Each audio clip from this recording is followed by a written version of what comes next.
दोस्तों, क्या आप भी उन बच्चों में से हो जो किसी एग्ज़ाम की तैयारी कर रहे हैं या फिर किसी भी स्टैंडर्ड में पढ़ रहे हैं, लेकिन उनसे पढ़ाई नहीं हो पा रही। दिन पर दिन सिर्फ टाइम वेस्ट होते जा रहा है, उनका पढ़ने में मन नहीं लग रहा। तो आप सब के लिए ही मैं लेकर आया हूँ एक ऐसी मोटिवेशनल स्टोरी जो आपको बहुत मोटिवेट करेगी और एक अहम सबक भी सिखाएगी।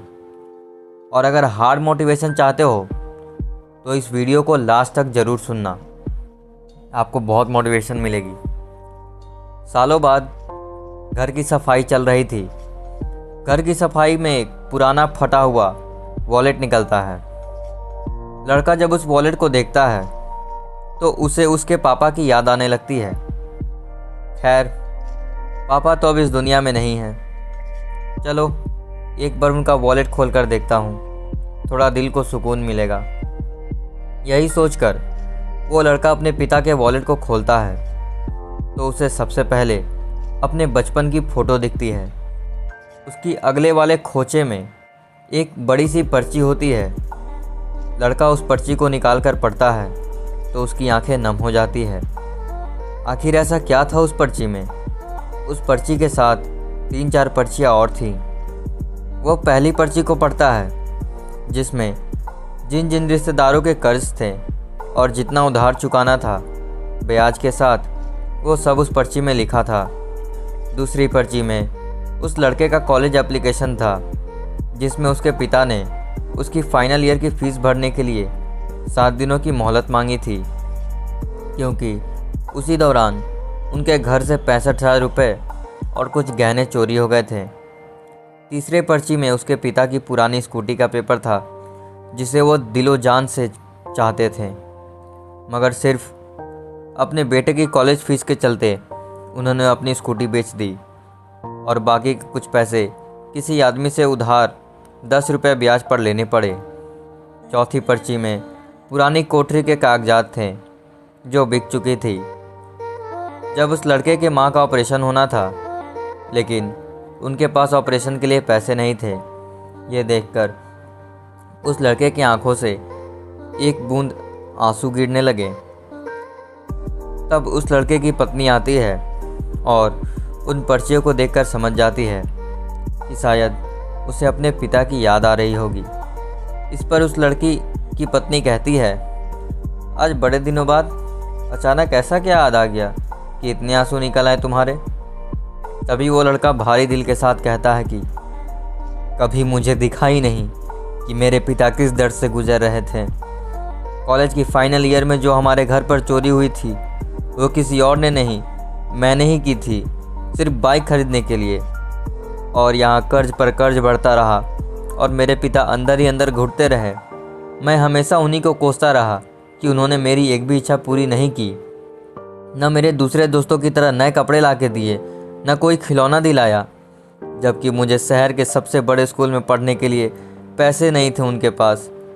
माँ के इलाज के समय पैसे थे मेरे पास, जबकि मैं उन्हें नशे में उड़ाता रहा, दोस्तों पर खर्च करता रहा। और जब पापा पैसों के लिए मेरे पास फ़ोन करते तो मैं उन्हीं पर भड़क जाता। तब अंत में जाकर उन्होंने अपनी पुश्तैनी कोठी बेच दी। इतना बोलते बोलते वो लड़का फुट फुट कर रोने लगा। तभी उस लड़के का बेटा पापा पापा बोलता हुआ उसके पास आया और कहने लगा, पापा आप क्यों रो रहे हैं? वो एक 8 साल का बच्चा था, उसे क्या ही समझ होगी इन सब की। उसकी नज़र उन पर्चों पर पड़ती है। वो 5वां पर्चा जिसे वो लड़का शायद पढ़ना भूल गया था, उसका बेटा उस पर्चे को देखता है और पढ़ना स्टार्ट कर देता है। उस पर्चे में लिखा था कि अरे जानकी, तुम चिंता क्यों कर रही हो? वो हमारा बेटा है ना, वो सारे कर चुका देगा। ये दुनिया कहीं काम नहीं आती, आखिर में अपनी औलाद ही अपना सहारा बनती है। आज तुम उसके लिए कमा लेने दो, कल वो हमें तकलीफ नहीं होने देगा। तुम देखना, हमारा बेटा थोड़ा जिद्दी तो है, लेकिन रिश्तों की पूरी कद्र है उसे। मैं चाहता हूँ वो अच्छे से अच्छे माहौल में पढ़े लिखे और आगे बढ़े। जब तक मैं जिंदा हूँ उस पर चिंता की एक भी आँच नहीं आने दे सकता। फिक्र मत करो, तुम्हारे भाई ने जो पैसे दिए हैं वो जल्दी लौटा दूंगा। लेकिन अभी इसके हॉस्टल की फ़ीस भर देता हूँ। पिछला महीना खाली जाने की वजह से तुम्हारे भाई से पैसे लेने पड़े। अच्छा, तुम यह चिट्ठी को संभाल कर रखना। अब तो मैं तुम्हारे भाई के पैसे लौटाने के बाद ही यह चिट्ठी तुमसे वापस लूँगा। अपना और हमारे बेटे का ख्याल रखना। वो लड़का ये सब सुनकर फुट फुट कर रोने लगा और कहने लगा, यार सच में पापा को कितनी उम्मीदें थी मुझसे, लेकिन मैंने क्या किया। दोस्तों, शायद आप ये सोच रहे होंगे कि कैसे उस लड़के को आज अपने गलती का एहसास हो गया। मैं बताता हूँ, क्योंकि वो लड़का अब एक बाप बन चुका है। वक्त कितनी जल्दी गुजर जाता है, ऐसा लगता है जैसे कल की बात हो। एक नन्हा मुन्ना लड़का अपने पापा के गोद में अपने ज़िंदगी का सबसे पहला लम्हा जी रहा हो। कितनी ख्वाहिशें, कितनी तमन्नाएं होती होंगी उस बाप की आंखों में जब वो छोटे से बच्चे को अपने गोद में लिए होते हैं। उस नन्ही सी जान से उस बाप ने ना जाने कितनी उम्मीदें लगाए हुए होते हैं। हमसे ये सीखने को मिलती है कि कभी भी अपने माता पिता का दिल नहीं दुखाना चाहिए, उनका हमेशा सम्मान करना चाहिए, गलत संगति से दूर रहना चाहिए, अपने माता पिता की अपनी हर मुसीबत के बारे में बताना चाहिए, अपने माता पिता की आज्ञा का पालन करना चाहिए और जब भी उन्हें कुछ ज़रूरत पड़े उनकी ज़रूरतों को पूरा करना चाहिए। और जैसे हर बुरी परिस्थिति में वो हमारे साथ खड़े रहते हैं, वैसे ही उनकी बुरी परिस्थिति में हम भी उनके साथ खड़े रह सकें। अपने आप को ऐसा बनाना चाहिए। धन्यवाद।